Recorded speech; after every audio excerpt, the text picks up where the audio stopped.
This episode contains mature language and adult situations. Listener discretion is advised. Hello, my friend. And how is it that you stumbled into my caverns of the abyss? I am ancient. I am forever. And I have been chained down here for millennia. I am the Shadow Dweller, here to keep you company until the abyss swallows you whole. I've been here for eons and collected stories. I will tell you a tale to pass the time. Short stories of horror, tiny tales of the creepy. I will assure you, by the end you'll be screaming with madness.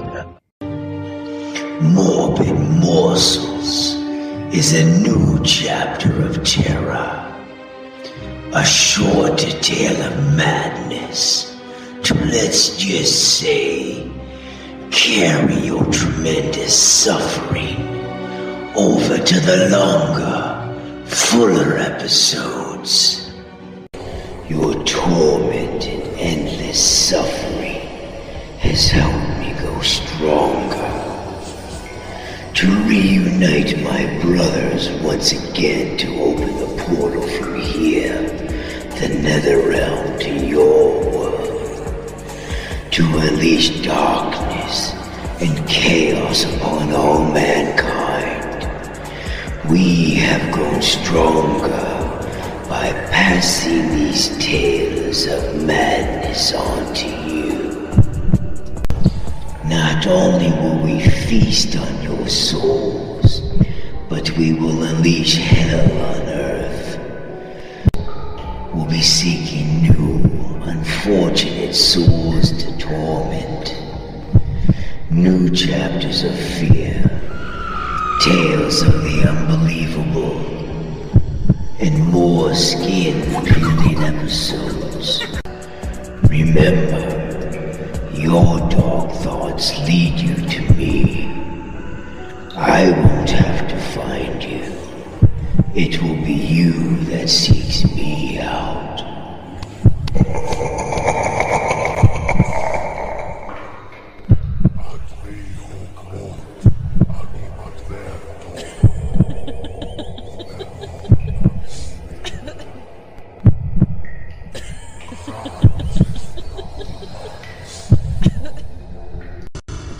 This morbid morsel is called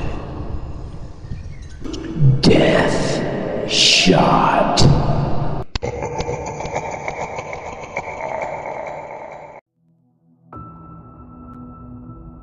In the small town of Crestwood, there resided a man named Billy Campbell. One evening, while exploring the dusty attic of his old Victorian home, he stumbled upon a forgotten treasure. An antique Polaroid camera. Its brass frame and ornate engravings hinted at a bygone era of photography. Intrigued, Billy decided to test the camera's capabilities. He aimed it at a vase of flowers and pressed the shutter button. As the flash momentarily blinded him, he eagerly waited for the photograph to develop. To his astonishment, the image revealed the flowers withered and decaying, as if caught in the grip of time itself. Puzzled but undeterred, Billy ventured further into the camera's mysterious ability. He photographed his cat, and when the image appeared, he gasped in horror. The face of his kitty was pale and lifeless, its eyes vacant and devoid of warmth. A dreadful realization gripped Bill's heart. The camera was revealing the future. A grim premonition of impending death. Panic surged through his veins, but a morbid curiosity held him captive. He had to know if this eerie power was real. Days turned into nights as Bill continued to capture the images of people around him. Each photograph showed their gruesome death. 3 days in the future. strangers on the street, friends, all faced an inevitable demise. Some would die in a car accident, some by a freak fire, and others in more bizarre deaths. But for some reason, no matter how hard he tried, Billy couldn't put the camera down or stop taking pictures. Haunted by the macabre revelations, Billy found himself consumed by guilt and desperation. He became a reluctant witness to the countdown of people's lives, unable to save them from their impending fate.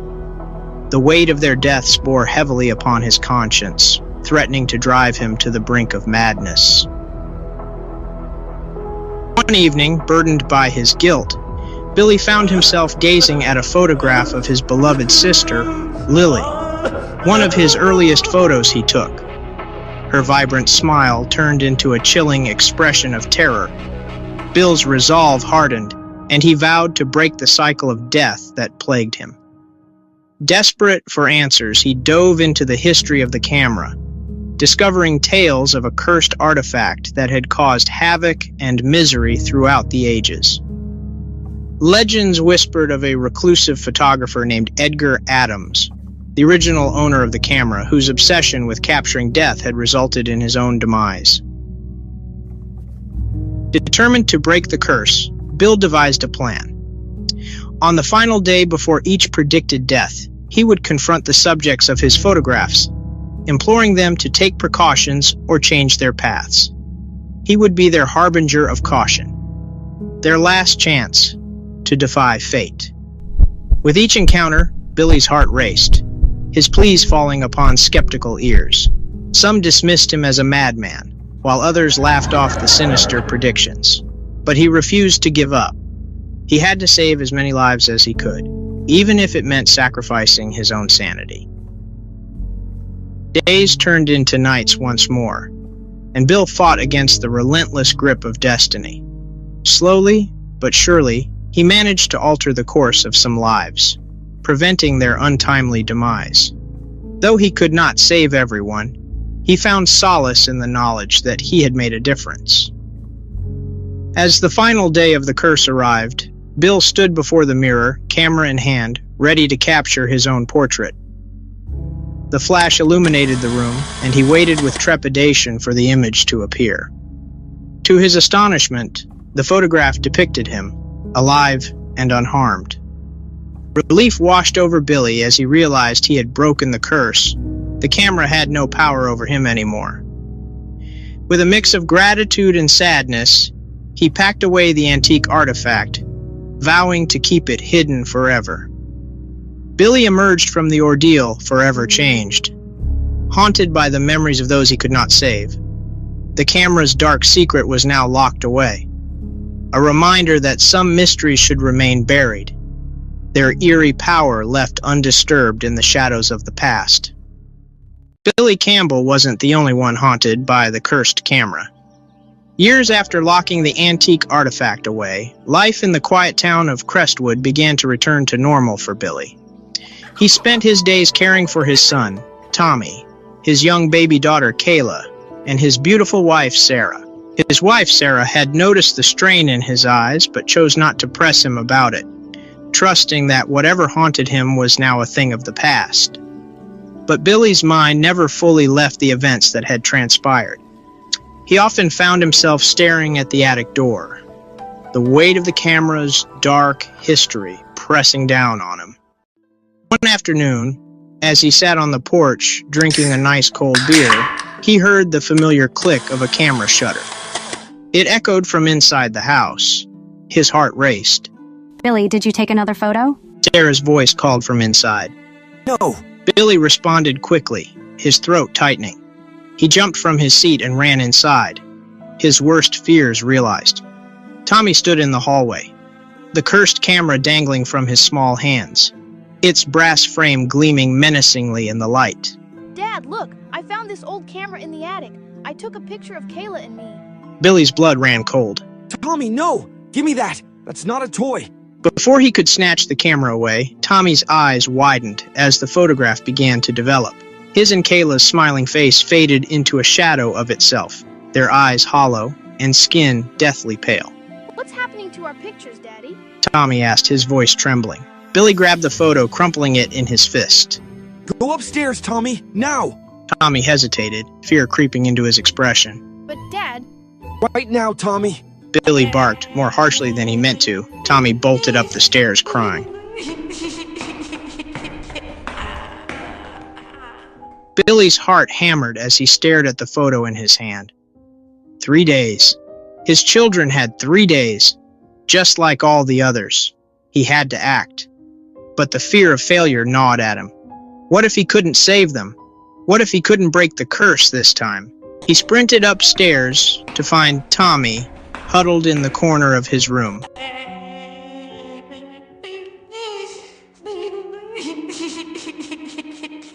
Dad, I'm sorry, I didn't mean... Billy knelt beside him, pulling him close. It's not your fault. I should have locked it up better. I didn't think anyone would ever find that camera again. Tommy nodded, tears brimming in his eyes. The next 3 days were a blur of frantic planning. Billy barricaded the house, refusing to let Tommy and Kayla out of his sight. He slept in their room, watching their every breath, dreading what could come. He had already lost his sister, countless strangers, and now his children. But as the hours passed, nothing happened. By the end of the 3rd day, Tommy and Kayla were alive, unharmed. Billy sighed in relief, but the dread in his heart lingered. He had succeeded, this time. But the camera's hold wasn't over. It was hungry for death. Weeks later, on a quiet evening, Billy sat in the living room as Sarah hummed softly. Tommy and Kayla played together on the floor. Billy's parents had come by for dinner that evening and to spend some time with their grandkids. Billy's mom was sitting on the couch with Sarah, sipping on a cup of coffee. Billy felt the tension ease from his shoulders, the weight of the curse fading as the memories began to blur. That's when he heard it, the unmistakable click of the camera. He bolted from his chair, rushing toward the sound. In the living room, his father George stood, the camera pressed against his chest, looking down at a photograph he had just taken of all of them. I found this old camera in the trash and thought I might be able to fix it, or to see if anything was wrong with it. So I took a picture of you guys. I thought it'd be nice to have one of the family members. Billy, did he tell me he didn't just take our picture? Billy reached his father just as the photograph began to develop. They all appeared, pale and lifeless, and blackened eyes. His heart sank, the horror setting in all over again. No! Billy whispered. Not again. Dad, what have you done?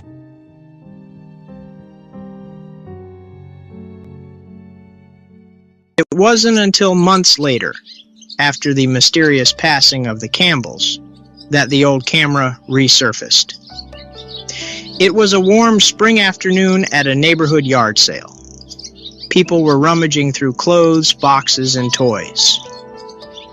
Mommy, this looks cool. Can I get it? You said I could have anything if I saw something I wanted. A little blonde-haired girl said to her mom.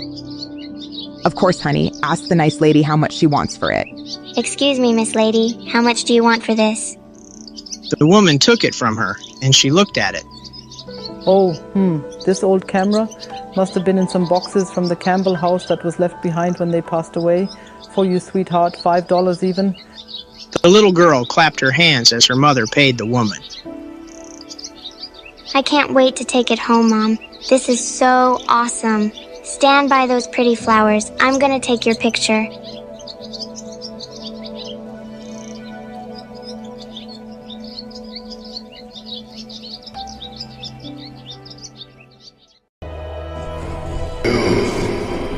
What did you think about that terrifying tale?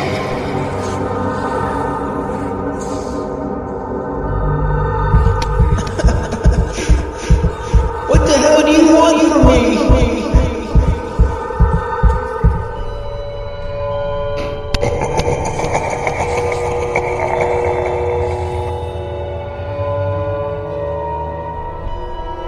To enjoy your endless suffering and pain. until there is nothing left of you, and you are swallowed by the abyss. No, stay back!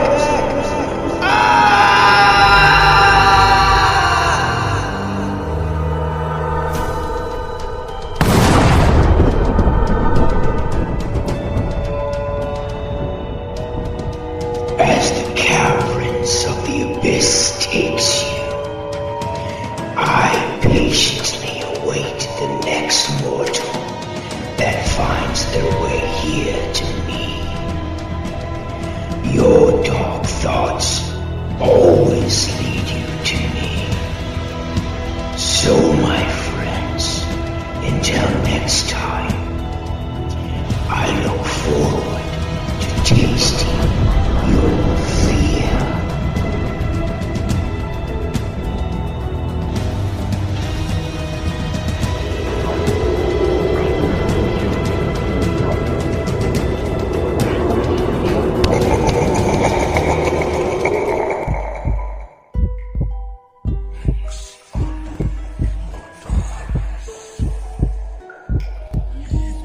You have stepped into the abyss.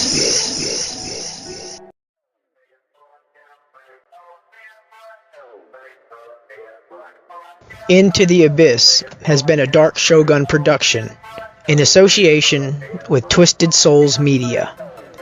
Hi, I'm Troy Bursch, creator and producer of the short horror story audio podcast Into the Abyss. If you like what you're hearing so far, please consider leaving me a 5-star rating and review wherever you can. This helps get my show out there to listeners just like you. Also, like, subscribe, download, and hit the notification bell. That way you'll get a heads up every time a new episode drops. Thanks to everyone who listened so far, and I'll have my information in the show notes. I have the Q&A feature on Spotify as well. Drop me a comment or ask a question and I'll definitely respond. Thanks again for listening and downloading. Keep sharing the show, either through social media or with your friends or family. If you'd like to support the show, you can go to buymeacoffee.com/theshadowdweller73. This is a one-time donation and will be greatly appreciated. Any donations that I receive will go directly to the show, better equipment, and to put out the best product out there for you guys to enjoy. So that's buymeacoffee.com/theshadowdweller73. And anything helps. Thanks, guys. Follow me on Facebook or Instagram. Facebook is into_the_abyss_podcast. Instagram is into_the_abyss_podcast. Be sure to check out DJ Trilliam tracks.